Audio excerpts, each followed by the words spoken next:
Hi friends, குக்கிங்கில் பெருங்காயத்தூள் கலப்படமே இல்லாமல் நம்ம வீட்லேயே ஆர்கானிக்காக எப்படி பொடியாக அரைச்சி வச்சுட்டு யூஸ் பண்ணலான்னு பார்க்கலாங்க.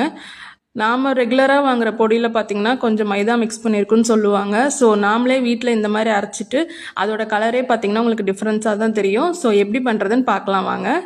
நல்ல கட்டி பெருங்காயமாக கடையில் வாங்கிக்கலாங்க. என்னோடது இது கேரளாலேருந்து சபரிமலைக்கு போயிட்டு வந்தப்போ வாங்கிட்டு வந்ததுங்க. நம்ம டிபார்ட்மெண்ட் ஸ்டோரில் அந்த மாதிரிலாம் ஒவ்வொரு கட்டியாக விற்கிறாங்க. அந்த மாதிரி கடையில் நல்லா பிராண்டடாக பார்த்து வாங்கிக்கோங்க. நல்லா கட்டி சிம்லேயே வச்சு தாங்க, நல்லா லோ ஃப்ளேம்லேயே வச்சு தான் நம்ம வறுத்துட்டே இருக்கணும். நல்லா வறுத்தோம்னா அந்த கட்டியாக இருக்கிறது கொஞ்சம் பலூன் மாதிரி உப்பி லைட்டாக சாஃப்டாக இருக்குங்க. சாஃப்டானதும் நம்ம எடுத்துட்டு நீங்கள் ஒட்டுக்கா உரலில் போட்டு இடிக்கிறதுனால இடிச்சுக்கலாம். என்கிட்ட இந்த குட்டி இடிக்கல் தான் இருந்துச்சு. ஸோ 2-3 போட்டு இடித்து ரொம்ப நைஸாகவும் இல்லாமல் ரொம்ப கட்டியாகவும் இல்லாமல் கொஞ்சம் நரன்னு இந்த மாதிரி இடித்து மிக்ஸி ஜாரில் சேர்த்துக்கலாங்க.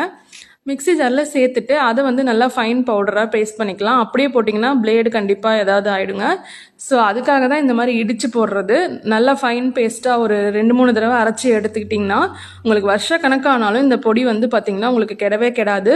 ஸோ நான் இந்த மாதிரி தான் பேட்சாக அரைச்சி வச்சிட்ருக்கேங்க. ஸோ இது உங்களுக்கு ஒரு 6 மாதத்துக்கு மேலே வருஷ கணக்கிலே நல்லா தான் இருக்கும்.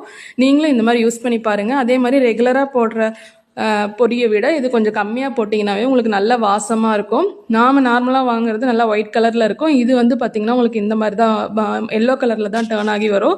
ஸோ இந்த அளவுக்கு ஒரு பிஞ்ச் அந்த மாதிரி சேர்த்துக்கிட்டாவே ரெகுலராக போதும்.